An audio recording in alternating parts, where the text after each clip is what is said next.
Chalode Mattannur urban cooperative സൊസൈറ്റിയിൽ വ്യാജ സ്വർണം പണയം വെച്ച് പണം തട്ടിയെടുക്കാൻ ശ്രമിച്ച കേസിൽ കൂട്ടുപ്രതിയായ യുവാവ് അറസ്റ്റിൽ. കുടക് സ്വദേശി മുഹമ്മദ് റിസ്വാനെയാണ് മട്ടന്നൂർ പോലീസ് അറസ്റ്റ് ചെയ്തത്.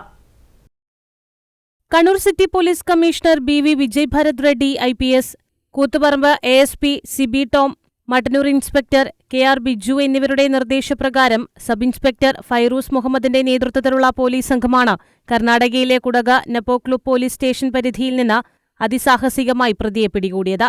ചാലോടിലുള്ള സൊസൈറ്റിയിൽ വ്യാജ സ്വർണം പണയം വയ്ക്കാൻ ശ്രമിക്കുന്നതിനിടെ സൊസൈറ്റി അധികൃതർ നൽകിയ പരാതിയിലാണ് കേസെടുത്ത് അന്വേഷണം ആരംഭിച്ചത്.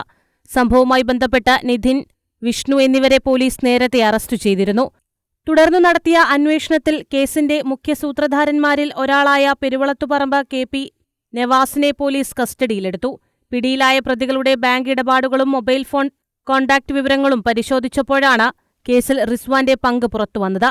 തട്ടിപ്പിനായി റിസ്വാൻ 8ഓളം വളകളും നവാസ് 10ഓളം വളകളും നിധിന് കൈമാറിയിരുന്നതായി സൂചന ലഭിച്ചിട്ടുണ്ട്. ഇതിൽ 3 വളകൾ പോലീസ് നേരത്തെ പിടിച്ചെടുത്തിട്ടുണ്ട്. ബാക്കി 15ഓളം വളകൾ വിവിധയിടങ്ങളിൽ പണയം വെച്ചതായാണ് സൂചന. കുടകിൽ സ്വന്തമായി ബിസിനസ് നടത്തുന്ന റിസ്വാൻ കർണാടകയിലെ മടിക്കേരി ടൗൺ, വിരാജ്പേട്ട പോലീസ് സ്റ്റേഷനുകളിലും സമാനമായ കേസുകളിൽ പ്രതിയാണെന്ന് പോലീസ് അറിയിച്ചു.